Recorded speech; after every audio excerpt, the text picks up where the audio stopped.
Today on Government Matters, the search for the soldiers and Army civilians of tomorrow. The human capital leader of Army Futures Command on what she's looking for. A $2.5 billion plan for IT at the IRS. The agency's chief procurement officer tells you how they'll spend the money. And the number one story of the week, the Biden administration proposes billions of dollars to update federal government networks. Two government veterans explain how to get best value for that money. Government Matters starts right now. From Washington, D.C. and around the world, this is Government Matters with Francis Rose. Thanks for watching the weekend edition of Government Matters, the only show covering the latest news, trends, and topics that matter to the business of government. I'm your host, Francis Rose. The Army's Futures Command is developing a strategy to upskill its workforce. It wants its soldiers and civilians to focus on things only humans can do and let automation do the rest. Kate Kelly is Chief Human Capital Officer at Army Futures Command. Kate, welcome. Thanks for coming on the program. You told me recently that a key element of what you're doing is predicting what the future fight looks like. How much of that predictive work is human capital work, and how much of it's military strategy and tactics, Kate? Francis, thanks so much for having me back. It's always great to talk with you and your audience and listeners. Thanks so much. It's a lot of intersection between the two is how I would answer that. There is such a huge focus today in Futures Command on what that predictive future fight might look like. And of course, your idea in talking through that would lead you to believe that this is about equipment, this is about operational concepts, and about capabilities. And while all that is absolutely true, what Futures Command is really focused on now is the intersection of the human dimension with that future concept for warfare, and more importantly, with how that human interaction should enable and be in support with that type of fight. So there's really an interesting line of discussion right now that we're in within the command, trying to make sure that we are predicting that concept, we are defining and describing it in a way that makes sense to people, and being realistic about the fact that we literally are trying to predict the future. And you know, General Murray here at Army Futures Command likes to say, one thing we know about this is we probably won't get it all right. But what he and I spend a lot of time talking about is how do we enable the talent to actually enable that fight? And so I think it's both. And I think it's really critical that while we're doing the kinds of equipment and concept development that you would traditionally think of in the Army, we are simultaneously working on skills and development of our soldiers, our civilians, and all the enabling partners that it takes to make this happen. How would you determine which things are uniquely human that only humans can do, and which things you can take away from the humans and let automation take? And how will you continue to analyze that over time? Because I imagine the evolution of automated tools will change that definition over time. Yes, I think you're exactly right on that. And I would say that there's a lot of thinking right now in Futures Command about the intersection of human intelligence and machine intelligence, and how the decision cycles in the future are going to be exponentially smaller and more concise than perhaps in the past. And what I mean by that is that on that future battlefield, we know that we're going to have to be able to make quick, decisive decisions. In theory, and I think this is proven very clearly in the private sector today, automation should be able to help us do that better.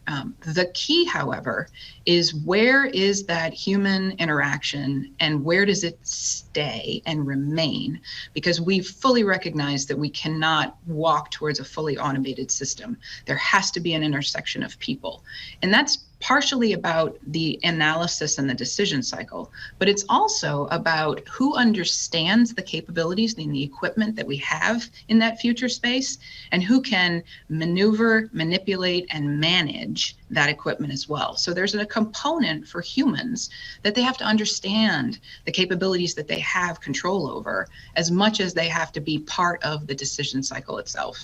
It's fun and sexy to talk about the big 6 priorities and how all of this applies to them, but I imagine this is something that you're looking at for back office functions and everything, isn't it, Kate? Yeah, I think so. I think what we're seeing right now in one of our more innovative startups here at Army Futures Command is we're building something we're calling a software factory. really what we're doing is we're pulling talent from across the Army, talent that we already have in the military. We recruited it and brought it in through a variety of means, both officer, enlisted, warrant officer. We've trained it to be something else in the Army because the Army doesn't have a software-focused career field, let's say. And what we're finding is that this talent is already inside the Army. We're pulling it out of its existing career field and career track, and we're training it to be software developers, people who understand coding languages, and who can actually build interfaces that can help commanders on the battlefield, as an example, solve a problem or make a decisive decision for action. But also, this technology and this capability should enable the back office as well. Much of the Army we know today is still operating on legacy IT infrastructure and legacy IT systems. And so what can our software coder literate population do to help the Army on both the front end, so to speak? We like to say the pointy end of the spear, but more importantly, what are we doing in the back office to make things more seamless and more streamlined?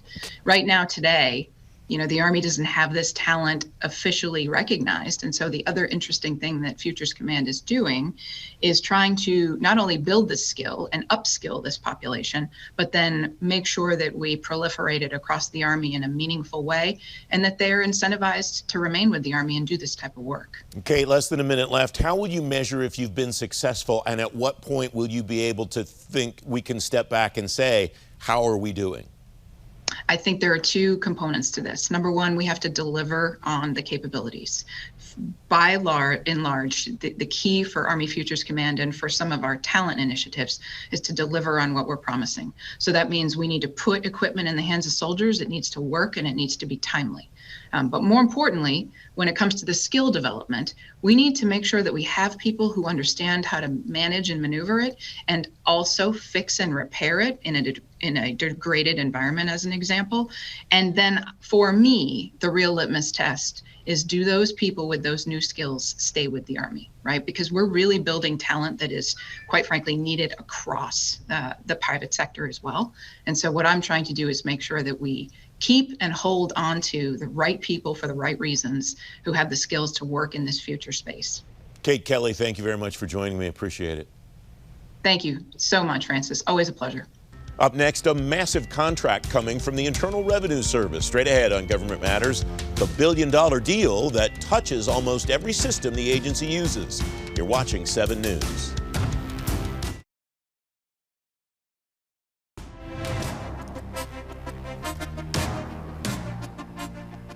Welcome back. The Internal Revenue Service has a new solicitation on the street for a contract that could be worth up to $2.5 billion. NextGov reports that contract could touch every tax system the government uses. Shauna Webbers is Chief Procurement Officer at the IRS. Shauna, welcome back. It's great to have you back on the program. How did you and your team in the acquisition office work with your mission delivery partners across the IRS to develop this contract instead of just writing up a shopping list? Hey, Francis, it's great to be here. Thank you. Well, initially, the program office came to us in procurement, and they proposed awarding 10 to 12 BPAs, blanket purchase agreements, for this particular requirement because it is so large. However, this strategy is really complex and time consuming, both in terms of making the awards and contract administration, as well as having to compete every single task that came up to procurement one at a time. And so we looked hard at a couple of things. First, we wanted to know what the customer was really trying to accomplish. We did not just look at what their technical requirements were, but we wanted to know what is the outcome that they wanted to achieve. Second, we looked at how we could create an enterprise-wide contract vehicle that maximizes flexibility to deliver the highly skilled IT resources based off a dynamic technology requirement, right? And as everyone knows, technology does seem to change at a rapid pace, and so we needed to build in flexibility in the contract vehicle. And thirdly, we looked at how do we get the contract in place as quickly as possible that could meet the needs and was in the best interest of the IRS. So taking all of these 3 factors into account, we concluded that the best strategy is actually to issue 3 separate task orders using a GSA best-in-class vehicle.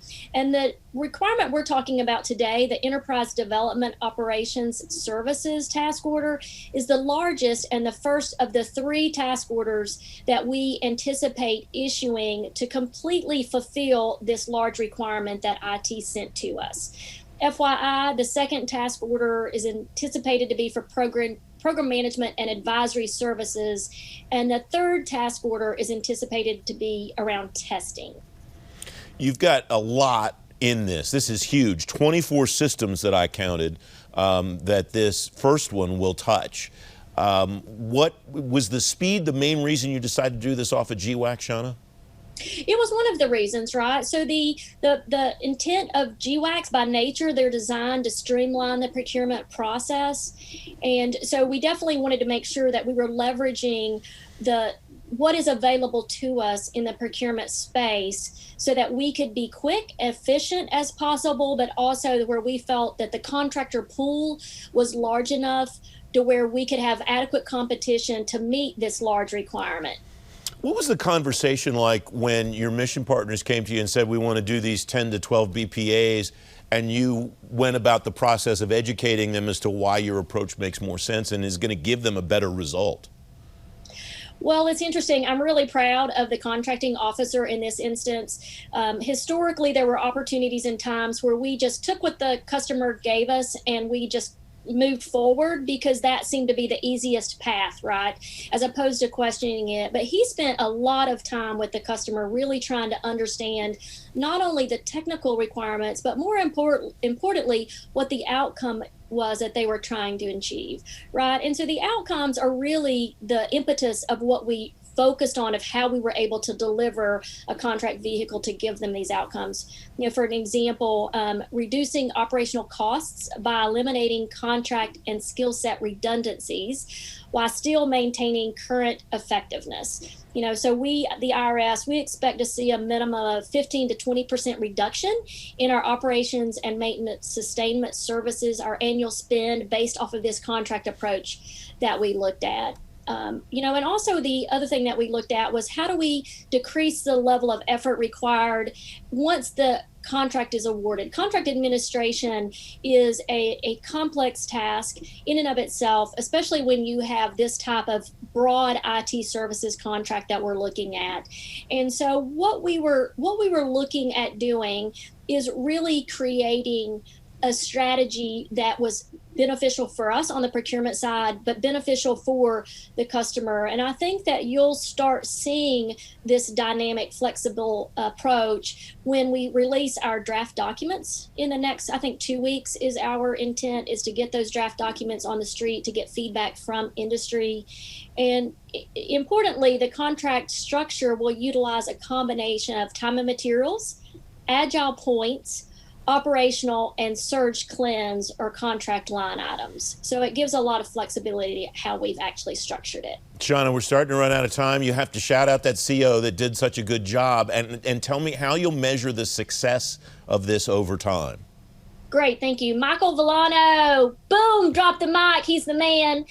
Really, we're still working out some of the details on how we're gonna measure the success, but we're looking at using a combination of technical management and cost performance from prior years with a weighted or numerical scoring system. And so each one of those categories will have a weight assigned to them, and then we'll assign scores, and then that will help us make the determination if the contractor is eligible for the award term, so the follow-on year award terms. Shauna Webbers, thanks very much for coming on the program today. Great to have you back. It was great. Thank you. Have a great day. Up next, the #1 story of the week. The Biden administration proposes another huge cash infusion for government IT. Straight ahead on Government Matters, what could be in line for fixes and where the money's coming from. You're watching 7 News.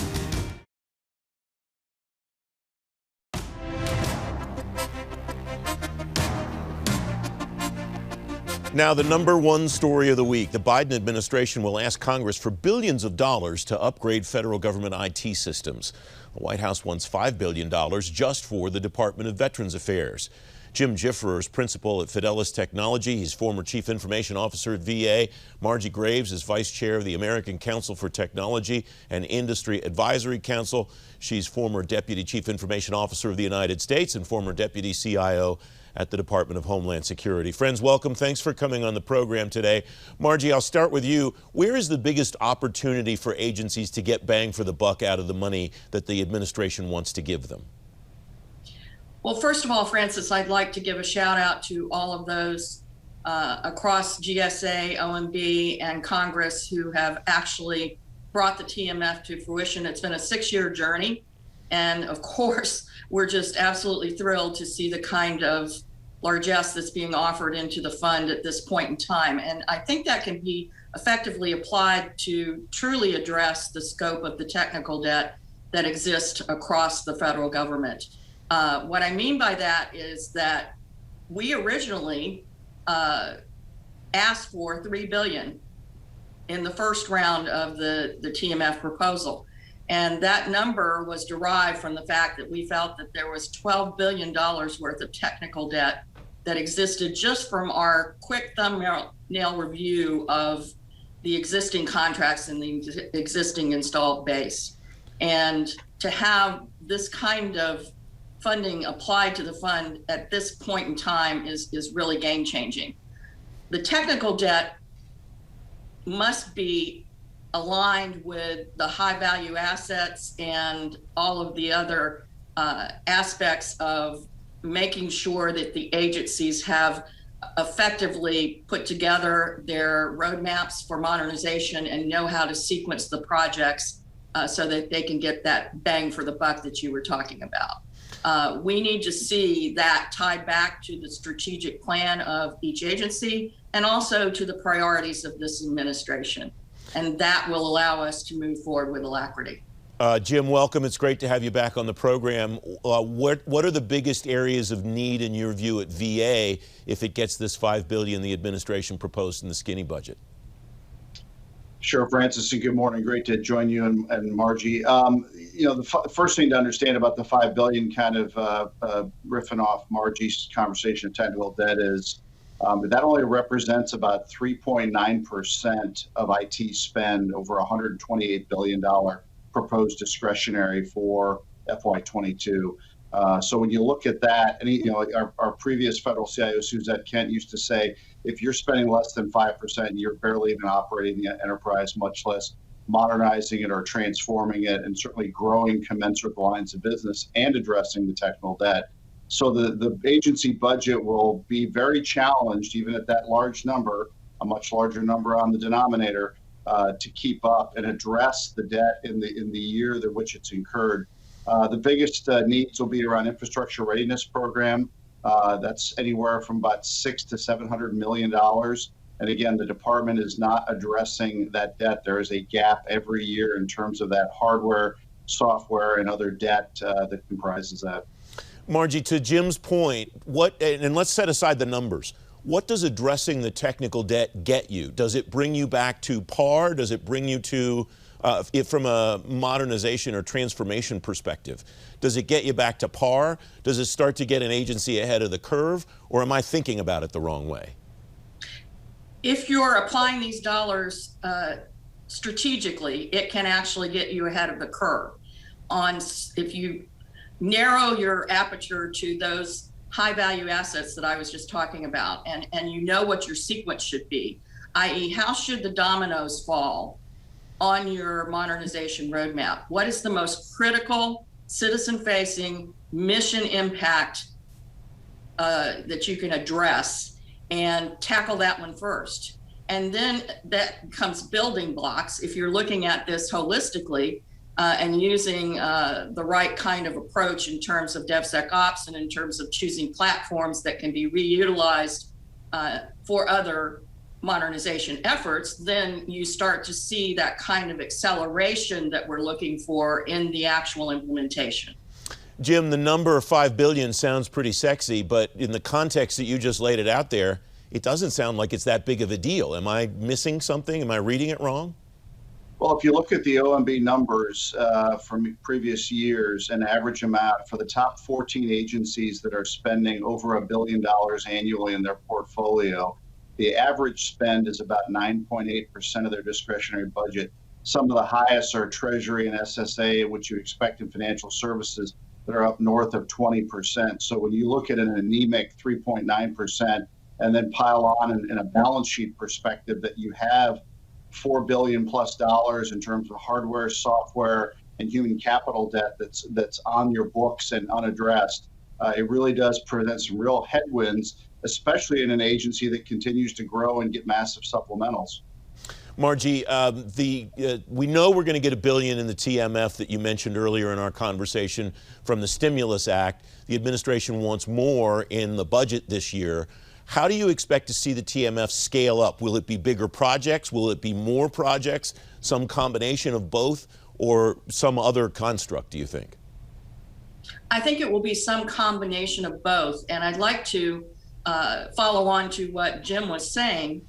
In the sense of being able to really have an impact, the TMF does not stand alone. We are talking about utilizing the TMF as a tool, as a funding flexibility. However, funding exists within base budgets, funding exists in other areas where the stimulus package has applied additional funding to GSA, to USDS, and to CISA in DHS. We should look holistically across all of those funding sources to ensure that we are utilizing every dollar for maximum benefit. And some of those individual funding streams can be combined in order to have greater impact. Margie Graves, Jim Giffer, thanks very much for joining me. Great to have you on the program today. Thank you, Francis. Thank you. Don't forget, if you miss an episode of Government Matters, it's at govmatters.tv, and you get a preview of every show when you text for our daily program guide. Text Gov Matters to 58671. Back in 2 minutes. That's the latest from Washington. Join me weeknights at 8 and 11 on WJLA 24/7 News, and next Sunday morning at 10:30 on 7 News to stay plugged in on issues that matter to the business of government. Thanks for watching. I'm Francis Rose.